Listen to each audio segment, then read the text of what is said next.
मेरे हाथ में तेरा हाथ हो, सारी जन्नतें मेरे साथ हो।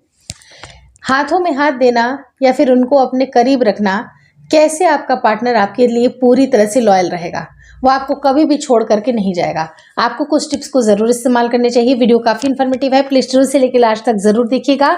नमस्कार दोस्तों, मेरा नाम हर्षिता वर्मा है और आपका मेरे चैनल पे बहुत बहुत स्वागत है। हम रिलेशनशिप को लेके काफ़ी ज़्यादा डरे होते हैं कि कहीं कोई ऐसी घटना ना हो जाए, कहीं कुछ ऐसी इंसिडेंट ना हो जाए जहां पर हमारा पर्सन, जो हमारा पार्टनर है, वो नाराज़ हो जाए, वो परेशान हो जाए और इनफैक्ट हमें ब्लॉक कर दे या हमसे दूर हो जाए। आपका रिलेशनशिप मजबूत होना बहुत ज़रूरी है। आपको कुछ टिप्स को ज़रूर फॉलो करने चाहिए। वो टिप्स हैं कि आप उनकी छोटी छोटी हर एक बात को केयर करें।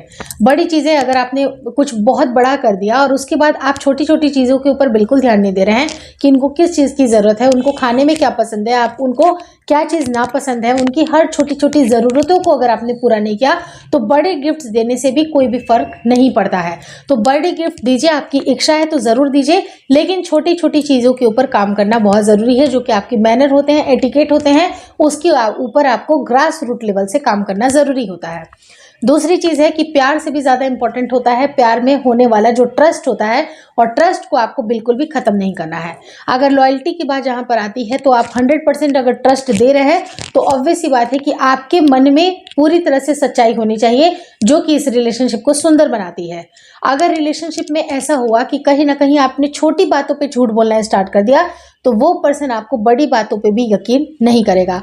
और एक अच्छा जो लॉयल आपका पार्टनर होता है वो आपकी हर एक बातों को बिल्कुल ट्रांसपेरेंटली आपसे सुनना चाहता है, आपसे सारी बातें उनको जाननी होती हैं। और अगर आपने छोटी छोटी बातें, आपको लगता है कि नहीं छोड़ो ये झूठ बोल देता हूँ चल जाएगा, तो ये जो चल जाए वाली जो नीयत होती है ना हमारी, वो धीरे धीरे इतनी बड़ी हो जाती है कि बड़े बड़े झूठ हम कब बोल देते हैं हमें पता नहीं चलता है।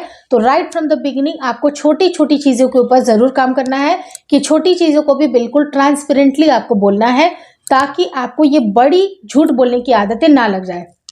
क्योंकि एक बार जब अगर आपके पार्टनर को ये पता चल जाएगा कि आप उनसे झूठ बोलते हैं, छोटी छोटी बातें छुपाते हैं, तो बड़ी बातें चाहे आप कितनी भी सच्चाई के साथ उनसे बोल दें, उनको उनके ऊपर विश्वास नहीं होगा।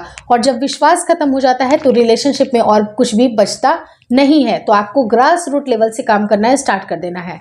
तीसरी चीज़ है, आप उनके पेरेंट्स की, आप उनके दोस्तों की इक्वली बहुत इज्जत करें जैसा कि उनकी नज़र में है। क्योंकि जब अगर आपका पार्टनर ये महसूस करता है कि वो मेरे फैमिली की कदर नहीं करती है, या मेरे माँ बाप की कदर नहीं करती है, मेरे दोस्तों की कदर नहीं करती है, तो वो रिलेशनशिप भी काफ़ी खोखला होता है। तो राइट फ्रॉम द बिगिनिंग आपको इस बात का ध्यान रखना है कि उनके पेरेंट्स को भी हर्ट नहीं होना चाहिए।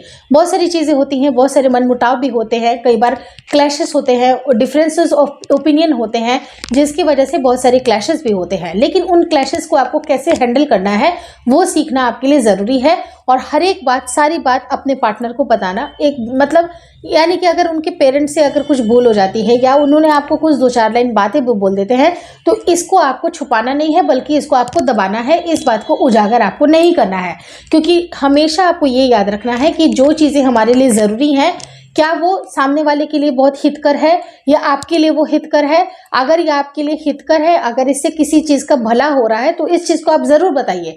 लेकिन ना सामने वाले का भला हो रहा है, ना आपका भला हो रहा है, ना तीनों या चारों ग्रुप किसी का भी भला नहीं हो रहा है, तो उस बात को दबाने में ही भलाई है। तो आप जैसे जैसे आप धीरे धीरे रिलेशनशिप में आगे बढ़िएगा, अगर आपका विश्वास मजबूत है, छोटी छोटी चीज़ों के अगर ऊपर आपने ध्यान दिया है, तो ये आपका रिश्ता नहीं टूटेगा और आपके रिश्तों की मजबूती भी बढ़ेगी। और रही जहाँ तक बात, आपको हर एक रिश्ते में, चाहे वो दोस्ती का रिश्ता हो, चाहे वो पति पत्नी का रिश्ता हो, चाहे वो प्यार का रिश्ता हो, अगर आपने एफर्ट डालना स्टार्ट कर दिया है और अगर आपने अपने टाइम को इन्वेस्ट किया है, अपने इमोशंस को इन्वेस्ट किया है, तो वो रिश्ता टूटने की गुंजाइश बहुत कम होती है। क्योंकि जहाँ पर हम चीज़ों को इन्वेस्ट करते हैं वहाँ पर हमारे जो आउटपुट होता है, हमारी एक्सपेक्टेशन भी बढ़ जाती है, लेकिन उसको टूटने का जो होता है एक संभावना कह सकते हैं, वो संभावनाएं बिल्कुल कम हो जाती हैं।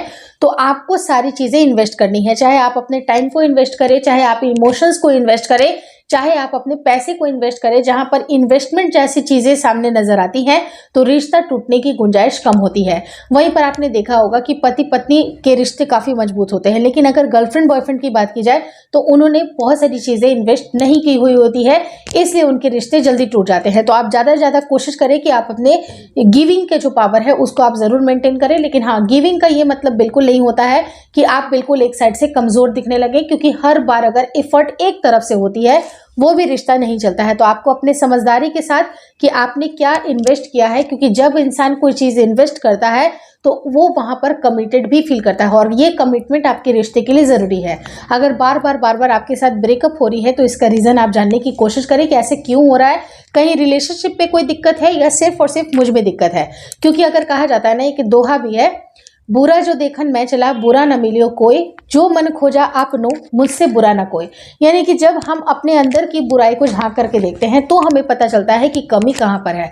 तो रिलेशनशिप में क्या कमी आ सकती है, ओवरऑल आप देखिए इस चीज को, लेकिन अपने मन के अंदर भी झांक करके देखिए कि क्या सच में मेरे अंदर तो कमी नहीं है, कहीं मेरे अंदर कमी की वजह से ही रिश्ते नहीं टूट रहे हैं। तो आपको सेल्फ असेसमेंट भी करना है और अपने जो आपको देने की ही मन के भावना को आपको रखना है, और आपको ये समझदारी जरूर रखनी है कि कहां पर आपकी चीजों का यूज होगा और कहां पर मिसयूज होगा, और कब आपको कितना इमोशंस देना है, कहां पर आपको थोड़ा सा पॉज देना है, इसको भी समझना आपके लिए बहुत जरूरी है।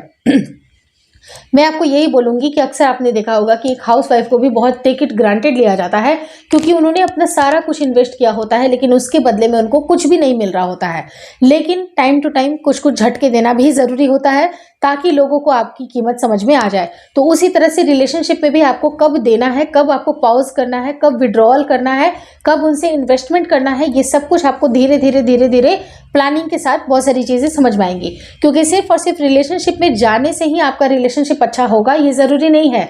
आपको रिलेशनशिप के साथ ही साथ आपको इंसान के स्वभाव के साथ भी अपने आप को मैच करना पड़ेगा, और हर एक इंसान के पार्टनर्स अलग अलग होते हैं, सबके सोचने का समझने का तरीका अलग अलग होता है। तो उसके हिसाब से ही आपको अपनी सोच को भी थोड़ा सा डिविएट करना है। मान लीजिए कि बहुत ज़्यादा आप बात करने में बहुत ज़्यादा आपसे कोई भी नहीं जीत सकता है, आप बिल्कुल किसी को भी हरा सकते हैं, लेकिन कई बार आपको प्यार को बचाने के लिए हारना भी पड़ता है, कई बार चुप्पी भी साथ नहीं पड़ती है, कई बार अपने आप को थोड़ा सा कमजोर भी दिखाना पड़ता है। तो आप जहां पर जरूरत हो आप झुके, जहां जरूरत नहीं हो वहां पर ना झुके, क्योंकि जो सही चीज है उसके ऊपर स्टैंड आप जरूर लें। जितना स्ट्रॉन्ग पॉइंट अगर आपका रहेगा आप अपनी पर्सनालिटी के साथ बहुत अच्छा निखर करके आइएगा। लेकिन जहां तक रिलेशनशिप की बात है तो रिलेशनशिप में हम थोड़ी थोड़ी कॉम्प्रोमाइज भी करते हैं, लेकिन कॉम्प्रोमाइज कुछ ऐसी होनी चाहिए जहां पर उस कॉम्प्रोमाइज का महत्व हो, जहां पर वो क्लियर कट दिखाई दे रहा है कि नहीं, आपको बोलना तो हर किसी को आता है, लेकिन बोलना कैसा है, कब बोलना है, कब किस तरह से किस लोगों के सामने कैसी बातें रखनी है, हमसे कौन बड़े हैं, हमसे कौन छोटे हैं, इन सब का अगर आप ख्याल रखती हैं तो आप खुद के पर्सनालिटी में भी एक बहुत ही ज़्यादा ड्रेस्टिक चेंज आप लेके आइएगा। तो सबसे पहले एक अच्छा इंसान बनने की कोशिश करें कि एक अच्छा इंसान ही अच्छे रिलेशनशिप में जा सकता है। तो अच्छे रिलेशनशिप को मेंटेन करने के लिए अपने आप को अंदरूनी तरह से अच्छा बनाइए, ताकि आप जहां पर भी जाएं आपके आसपास के लोगों का वातावरण बिल्कुल चेंज हो जाए। ऐसा नहीं बोलूंगी कि आप बिल्कुल अपने पर्सनालिटी को बदल दें, लेकिन हाँ, सबके इमोशंस को, सबके ओपिनियंस को भी आप रिस्पेक्ट करें, अपनी भी बातें रखें, और कहाँ पर सही चलना है, कहाँ पर रुकना है, कहाँ पर तेजी से भागना है, ये धीरे धीरे समय के साथ आपको बिल्कुल आ जाएगा। Hopefully this video helps you. अगर वीडियो अच्छी लगी तो प्लीज लाइक कर दीजिएगा। चैनल पर नए हैं तो चैनल को जरूर शेयर और सब्सक्राइब करें, और सब्सक्राइबर जितने ज़्यादा होंगे उतना मुझे खुशी होगी, क्योंकि आप वीडियोस बहुत ज़्यादा पसंद कर रहे हैं और उस हिसाब से आप सब्सक्राइब का बटन नहीं दबा रहे हैं। इस बात की थोड़ी सी मलाल है, तो आप प्लीज़ सब्सक्राइब का बटन ज़रूर दबा दें। Thank you so much for watching.